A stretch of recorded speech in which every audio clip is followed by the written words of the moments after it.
Tenemos con nosotros a José Sánchez, que nos va a dar una interesante conferencia sobre Apocalipsis. Libro de sorpresas. Sí. Y el simbolismo hindú. Gracias por venir. Cuando quieras, José. Gracias. Gracias a vosotros por invitarme. Fue a través de él que nos dio a conocer y nos invitó. El tema que habíamos desarrollado allí en la conferencia anterior, ¿no?, era sobre el Apocalipsis a secas, ¿no? O sea, que ya es tema largo, ¿no? Pero que al venir aquí pensé que mejor echar un lazo también al interés que tenéis por el hinduismo, por la tradición hindú, en fin, por la India a secas, ¿no? Y entonces pues quise echar un cable también en aquellas cosas o símbolos que hay una cierta analogía, no digo igualdad porque cada tradición tiene su lenguaje, ¿no? Pero que primeramente haremos lo del Apocalipsis y después pues ya me controlaré de el tiempo para ver esas similitudes que son sorprendentes, ¿eh?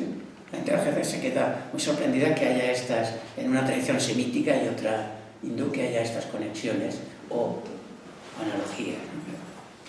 Para empezar, el Apocalipsis forma parte del último libro del canon bíblico, ¿no? Sobre todo el canon cristiano, porque el judío se termina con los Torah, Nevi'im, Ketuvim, que ellos dicen, ¿no? La Torah, los profetas y los escritos, que aquí llamamos sapienciales, los libros sapienciales, ¿no?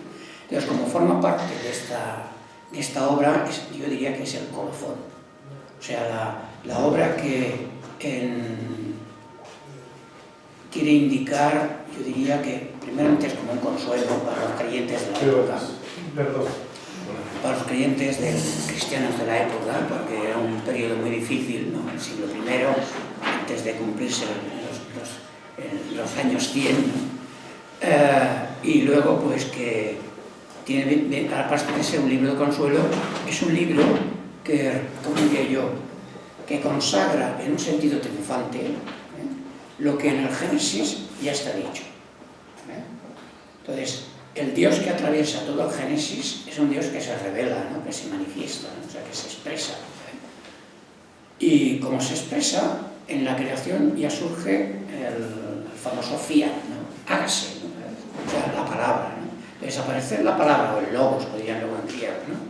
Al aparecer, pues, ese logos habla, y esa acción ya se le llama Ruach Elohim, que es el espíritu de Elohim, o sea, el espíritu de Dios, el espíritu del Dios de dioses, sería literalmente, ¿no? O sea, atraviesa todas las escrituras el espíritu de Dios a través de los profetas, ¿no? Nunca el profeta se dice, yo soy el logos, ¿no?, sino que dice que es palabra del logos o de Dios, ¿no?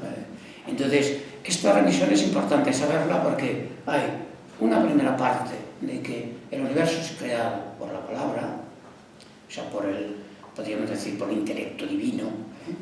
Si en Dios hay una consciencia, cuando se expresa es palabra, ¿no? Los clásicos le han venido a llamar intelecto, o sea, literalmente lo que intelige todas las cosas, ¿no? Aquello que da sentido, o sea, las crea, las unifica en su unidad y revela sus contenidos, que es lo importante, ¿no? En ese aspecto bíblico, me refiero a toda la integridad bíblica ya con la consumación mesiánica, que ya es la encarnación de la palabra, viene un estado intermedio que es interesantísimo, que es el libro del Cantar de los Cantares. El Cantar de los Cantares nos rompe los esquemas, porque todo el mundo tiene, así, por encima, porque poca gente lee las escrituras, ¿no? Luego contaremos un chiste con respecto a lo de las escrituras, porque viene a cuento, ¿no? El colofón que trata de expresar es el siguiente, ¿no? Y es que el Dios terrible, que es un título luminoso, el Dios Otiosus también, que le llama Elíade, que significa el Dios desconocido, absolutamente otra cosa, aconceptual, no se puede conceptual, ¿no? También se expresa. Yo a veces gráficamente me lo he querido significar como un telón en abstracto, del cual, oscuro, naturalmente, por desconocido, ¿no? Del cual surge un rayo. ¿Vale? Ese rayo sería esa inteligencia, ¿no? Que hace que en su proyección, en su poder, ¿no? Hace que las cosas sean, pero no que fueron. A ver si me entendéis. En la escritura todo se presenta como en presente. Esto de ayer, hoy, mañana nos corresponde a nosotros como criaturas, participamos del espacio-tiempo, ¿no? Pero cuando se habla de la eternidad que irrumpe en el tiempo, por revelación, ¿no? Pues entonces es contemplado todo como un eterno presente. Veremos que el Apocalipsis te habla simultáneamente de un tiempo y de otro tiempo. Es como un retablo. Si conocéis los retablos nos presentan todas las escenas, sean de Cristo, de Buda, o sea, donde vayas, que haya retablos, te presentan todas las escenas de golpe. Nace, le pasa esto, y luego pasa, o resucita, o asciende, o se glorifica, al término que sea, ¿no? Pero lo contemplamos todo como si nosotros tuviéramos el punto de vista de la eternidad, simultáneamente. Al ser contemplado todo simultáneamente, eso es lo que se llama el eterno presente. Que eso lo que toda técnica de concentración, meditación y tal va buscando, ¿no? Porque siempre quedamos atrapados en el tiempo, ¿no? O sea, pues lo que ayer, hoy lo haré mejor y no sé si mañana viviré, o sea, esa especie de juego entre los tres tiempos, ¿no? Pero que es importante ver de que la consecución del amado que aparece en el Cantar de los Cantares es, como diríamos, pues el conocimiento de ese misterio, ¿no? De esa grandeza, como el amado.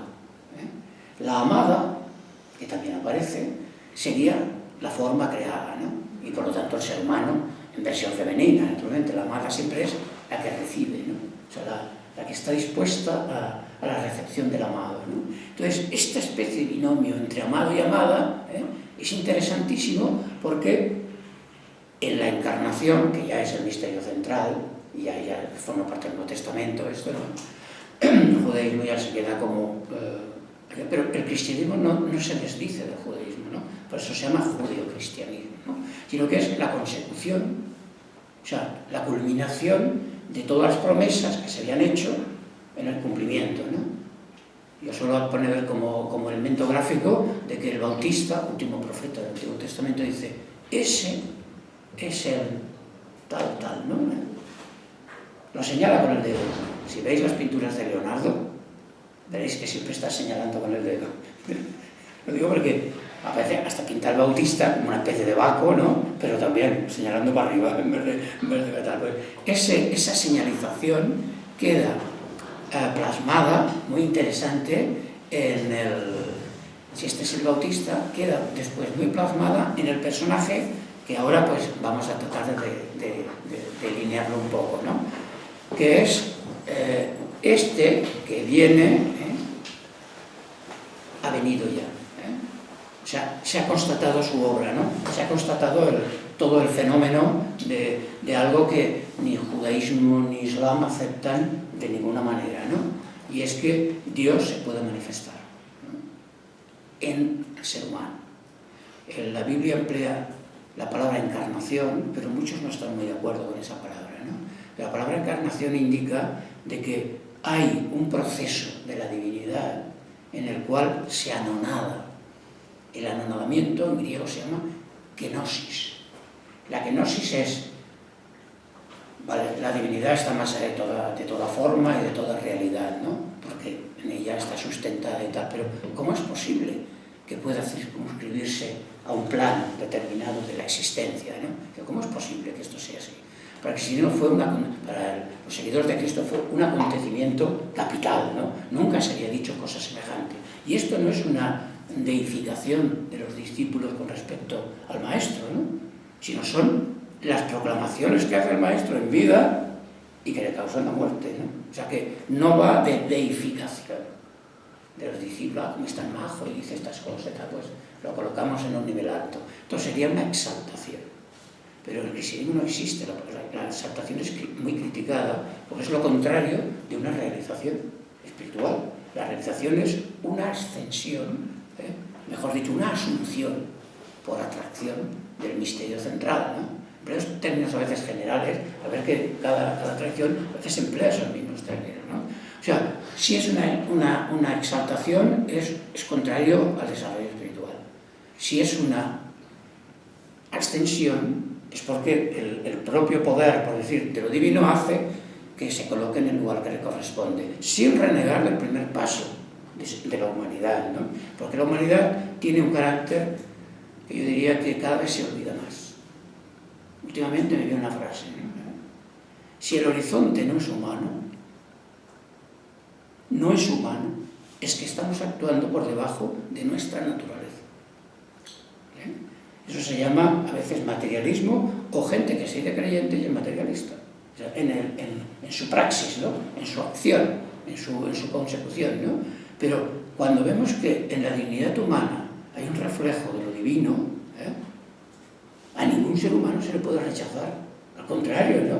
Se le ha de recibir como una visitación, digamos, ¿no? Porque es una obra, no digo que es Dios, es una obra de Dios, ¿no? Y como acto puro de Dios en esa creación, actualmente también, no en el origen de los tiempos, ¿no? Pues se ha de reconocer toda esa dignidad. Quien no la reconozca se está colocando en un nivel inferior. No porque él lo sea, pero él se coloca en un nivel inferior, porque está tratando al otro por inferior de la propia naturaleza. Por eso, si el horizonte, la perspectiva no es humana, es infrahumana. Y ninguna religión te habla de la infrahumanidad. Siempre te dice que el hombre puede llegar a transformarse en deva o en ángel o en un ser espiritualizado, ¿no? Realizado. Cada religión dará el término final de esa consumación o algo, ¿no? Pero ninguna te hace quedarte con tu, digamos, animalidad en el mejor sentido de la expresión, o sea, ser viviente. O sea, la palabra viviente indica todo aquello que se mueve, ¿no? Por lo tanto, el alma, el ser racional participa de los vivientes, pero cada vez puede expresar todo lo celeste, ¿no? O sea, todo lo espiritual. Y como puede expresar todo lo espiritual, participa del cuerpo, del alma y del espíritu. Y eso en la India, luego veremos, ¿no? Son los 3 gunas. Entonces, claro, es interesante ver que ese ternario en el hombre, cuando su desarrollo es integral, se desarrolla desde los 3 niveles. Y no hay ninguno que sea negativo. Otra cosa es quedarse atrapado en alguno de los niveles, ¿no? Pero bueno, quiero decir que no es extraño en la Escritura el que aparezca el Dios que habla, el Dios que proclama, por la creación, primera manifestación, y la culminación que es en el estado humano, ¿no? A imagen y semejanza de Dios, no sé. Y esto yo no creo que haya ninguna constitución en ningún nivel político ni ningún estadio de eso que diga algo superior a eso, ¿no? El hombre se podrá creer dioses, ¿no? Emperadores romanos o X, ¿no? Pero una cosa es creérselo, eso sería exaltación, y otra es manifestar lo divino en los actos y en los dones, podemos decir, de lo divino, ¿no? Pero, ¿por qué estoy diciendo que hay el Dios que habla, el Dios que en Oseas, por ejemplo, el profeta Oseas, en Isaías, en tal y tal, salen 2 imágenes muy potentes, ¿no? O sea, el hombre puede ser la esposa de ese amado, según el Cantar de los Cantares, ¿no? O la meretriz, o la que se prostituye. Si te prostituyes, no dejas de ser la creación, ¿no? del amado, ¿no? Pero el comportamiento es totalmente lo contrario, ¿no? Y entonces hay frases muy atrevidas, ¿no? Anda, vete al desierto y a la primera que veas pasar, acuéstate con ella y tus hijos serán hijos de la prostitución.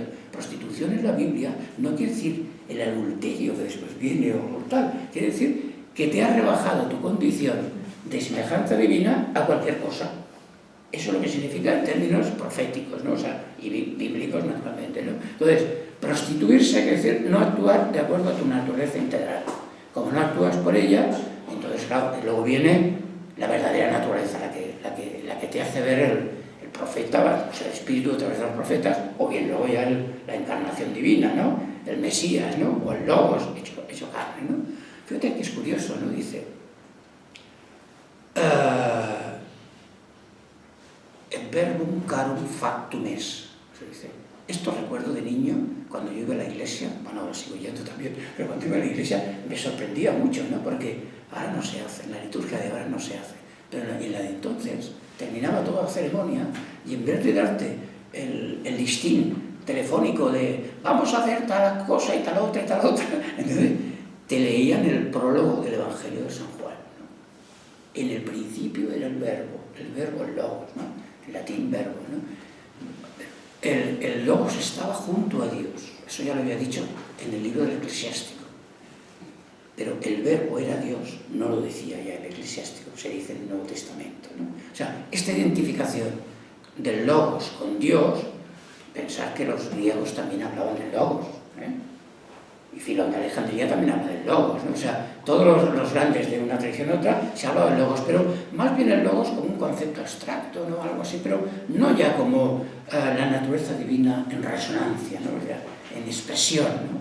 En manifestación y mucho menos en encarnación, ¿no? Que eso ya era lo más atrevido de todo, ¿no? El Evangelio de San Juan, para ser entendido, sabe captar, yo diría tiene muchas vertientes naturalmente, ¿no? Pero esto es un lenguaje que describe los hechos, pero también las palabras del maestro, ¿no? Pero también hace un corolario de reflexión, ¿no? Por lo tanto, hace teología en el mismo texto, ¿no? Entonces, ha sido el libro que más me he leído en la vida, ¿no? Porque era como mi enseñante, ¿no? El que me mostraba de que cuidado con esas frases, son pueden ser muy peligrosas, pero también pueden ser muy beneficiosas, ¿no? Entonces, hay varios relatos, por ejemplo, el de Nicodemo, un maestro de Israel que lo va a ver por la noche.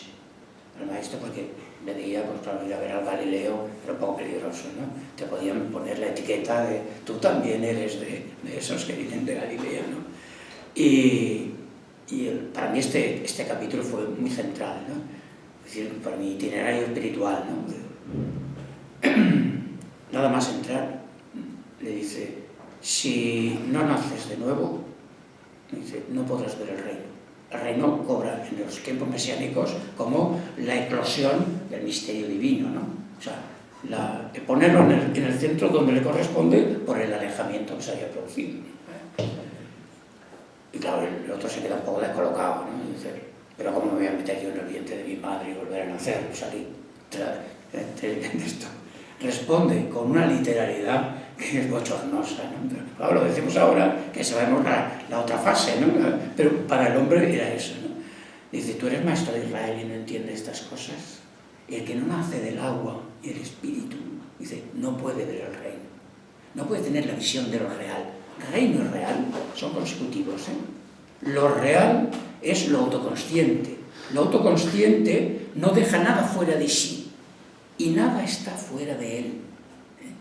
Entonces, como es de esa manera, cuando reina en cada criatura, el hinduismo diría el Atman, ¿no? El principio universal está en el interior de cada ser como principio, ¿eh? Luego vendrán los aspectos creaturales, o sea, las formas, ¿no? Entonces, esas formas que se exteriorizan, ¿entendés? Cuando responden a su verdadero principio, manifiestan los dones de ese principio. Pero si nos basamos en que descendemos del mono o del gorila o del no sé qué, que todo eso está muy bien como investigación, el desarrollo de las especies y tal, pues nos quedamos un poco colgados, ¿no? ¿Entendés?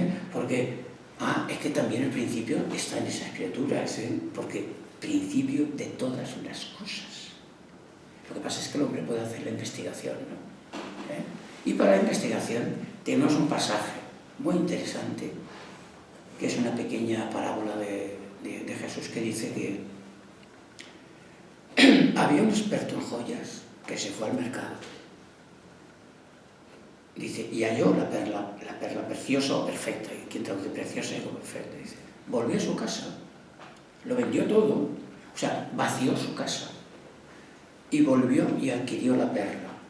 Resulta muy enigmático, pero todos hemos leído La isla del tesoro, ¿no? Bueno, tal. ¿Dónde está esa isla, no? ¿Y qué tesoro esconde, no? ¿No será que esa isla somos nosotros, no? Más bien archipiélagos, porque hay muchas islas, ¿no? Pero el tesoro está dentro, no está fuera, no es una cosa exterior, ¿no? Y como está dentro, ¿y quién es el experto en joyas? Porque la razón llega hasta unos límites, ¿no? su discurso, hombre, interesantísimo porque es nuestra dignidad humana, ¿no? Pero ¿quién discierne cuál es la joya? Perdón, la joya o la perla preciosa, ¿no? ¿Quién lo discierne, no? Cuando nos dejamos llevar por nuestra verdadera pureza, la de la creación, cuando nos dejamos llevar por nuestra verdadera inocencia, que no es el infantilismo, que indica el ser verdadero, aquello que se decía, el hombre da su palabra y la cumple. Antes se decía palabra de honor. Ahora, como ya no hay palabra de honor, pues están los abogados, los juicios, los no sé qué, porque no, es que dijo esto y luego hizo otra cosa y no sé qué, lo ha cumplido y todo demás, pero eso ya es del mundo, podríamos decir, profano, ¿vale? Porque el sagrado, en cada uno de nosotros hay ese experto en joyas, que a veces uno, ¿vale? Si discierne que es la perla preciosa, está descubriendo el principio del universo, ¿no? O sea, de la manifestación, de otra manera, o de la creación, según unas tradiciones u otras, ¿no? Cuando lo descubre, la alegría es tan grande, que no la puede contener, se desborda, ¿entendés? Entonces, se desborda porque si un vaso se llena de agua y sigue llenándose, su forma ha quedado ya plena, ¿no? Pero se desborda, sale por todos los bordes, ¿no? Entonces, si se desborda es porque ese vaso es un vaso receptor y transmisor. Y eso en todas tradiciones siempre está lo mismo, ¿no? Recibimos, Cábala significa recepción, y transmitimos. Y Jesús añade una coletilla, dice, gratuitamente. Si lo has recibido gratuitamente, transmítelo gratuitamente. ¿Qué quiere decir? En tu verdadera libertad. No que te paguen o no te paguen, por eso ya ni mencionarlo, ¿no? Sino que no tengas de esperar el agradecimiento de nada, porque es que esa es tu función de vaso. Si eres un vaso receptor, deja que se llene de la vida divina, ¿no? Entonces se desbordará. Entonces, ¿por qué pensar en hacer planes de aquellos mastodónticos para transmitir no sé qué cosa tan sencilla como deja llenarte? Vaso espiritual se dice en las letanías cristianas, ¿no? Con respecto a la Virgen, ¿no? ¿Y por qué le llaman vaso espiritual? Porque dejó llenarse, ¿no? O sea, se llenó. Primero Dios le pide permiso, esto por supuesto, ¿no? La conciencia particular se ha de pedir permiso. Pero cuando ya lo tiene, ¿no? Lo invade todo, ¿no? Entonces, al invadirlo todo, se desborda, ¿no? Y ese desbordamiento para María es su hijo, ¿no? Los musulmanes contemplan tanto a María que la consideran casi igual que Cristo, ¿no? Y tenemos una diferencia entre la humanidad y la presencia que hay en tal, ¿no? Pero sí que hemos de ver ahí esos vasos comunicantes, ¿no? O sea, el hijo del Logos, la hija, mejor dicho, del Logos, se convierte en madre del Logos, ¿no? Y lo que llaman la Partenos, o sea, la madre de la divinidad en cuanto a manifestación, naturalmente, porque Dios no tiene ni padre ni madre, ¿no? Pero es curioso verlo de esta manera, ¿no? El Apocalipsis se basa, el autor ya lo deja bien claro, piensa que es primer discípulo que recoge, se los quita el Bautista, se van detrás de él, ¿no? Pedro, Santiago y Juan, se van detrás de él. Y hay una pregunta muy bonita, que a mí también me significó mucho, dice, Maestro, ¿dónde moras? La pregunta puede decir, ¿dónde vives? ¿En qué calle vives? Para que te queremos ir a visitar, ¿no? Pero en los evangelios siempre está puesto con una segunda intención, ¿no? ¿Cuál es tu nivel, no? ¿A dónde? Pues no le dice en la calle tal o el móvil tal y te llámame a tal hora, ¿no? No le dice nada de eso, le dice, venid y veréis. O sea, si él ha hecho el camino, está invitando a que los demás lo hagan también, ¿no? Pero el seguimiento de ese maestro se convertirá en el seguimiento de un profeta. Pero lo vieron, no se lo remachó, ¿no? Lo vieron. Ese profeta deviene el sello de los profetas, ¿no? Como diría el Islam, ¿no? Que es el ungido, o el Mesías, ¿no? o el ungido en castellano, que se refiere en castellano, ¿no? Mesías en hebreo y esto y Cristo en griego, ¿no? Entonces, como lo sigue, todavía le revela un nivel más alto, ¿no? Les dice que no es un hijo de Dios, que para eso todos podríamos acceder, ¿no? Sino Él, o sea, la unidad de esa filiación de lo divino, ¿no? Entonces, claro, ir escalando maestro, profeta, tal y tal, es la iniciación cristiana, ¿no? Porque de golpe te puede venir algo que te descoyunte, ¿no? Que no te hace captar esa verdad, ¿no? Hay mucha gente que deifica tanto a Jesús que se olvida que es un hombre, ¿eh? Y hay gente que lo ve tan hombre, que se olvida de lo divino, ¿no? Algo falla ahí, ¿no? Entonces la ortodoxia cristiana siempre ha procurado hacer eso, un equilibrio. No anula la naturaleza humana, pero la divinidad reside en él corporalmente, según la expresión de San Pablo, imagen del Dios invisible, ¿no? Por lo tanto, exterior, el icono por excelencia, ¿no? Pero que hay que cargar las tintas en la ejemplaridad de Jesús, pero también en las cualidades que expresa, ¿no? O sea, en los dones de Dios que está manifestando, ¿no? Hay una palabra también en la Escritura que me llamó mucho la atención, antes de Jesús, de Dios, de todo esto, esas palabras que luego se convierten en centrales, ¿no? Y es la palabra espíritu. Y el Espíritu de Dios se cernía sobre la superficie de las aguas. Qué raro, yo no sabía que era el Espíritu, ¿no? Un viento impetuoso, pone a veces la traducción, ¿no? Y el Espíritu habló a través de los profetas.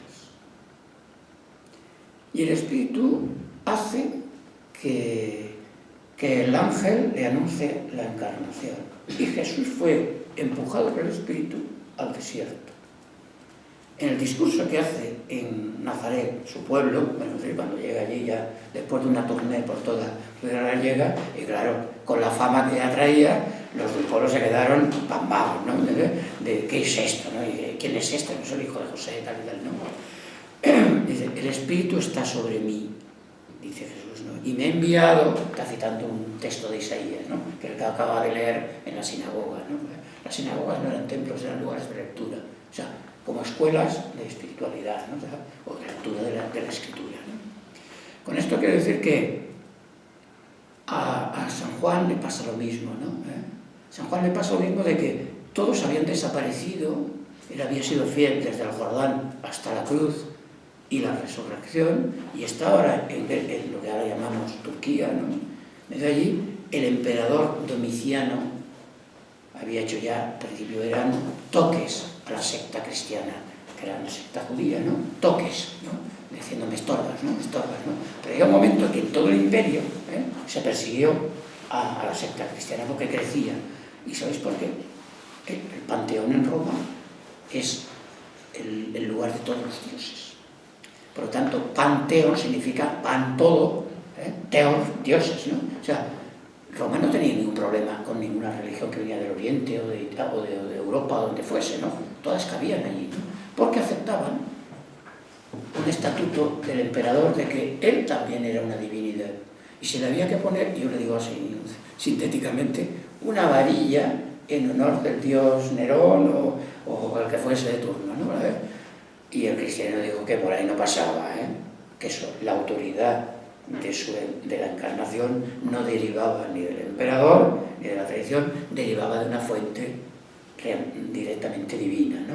Por lo tanto, ese choque de potestades, fue un choque de potestades, ¿no? Por eso fueron tan perseguidos, ¿no? Y intentaron aniquilarlos, ¿no? Pero cuanto más lo perseguían, más crecían. ¿Por qué? Porque normalmente creemos que la libertad estriba si yo estoy dentro de la cárcel o fuera. Si estoy en la calle me siento libre.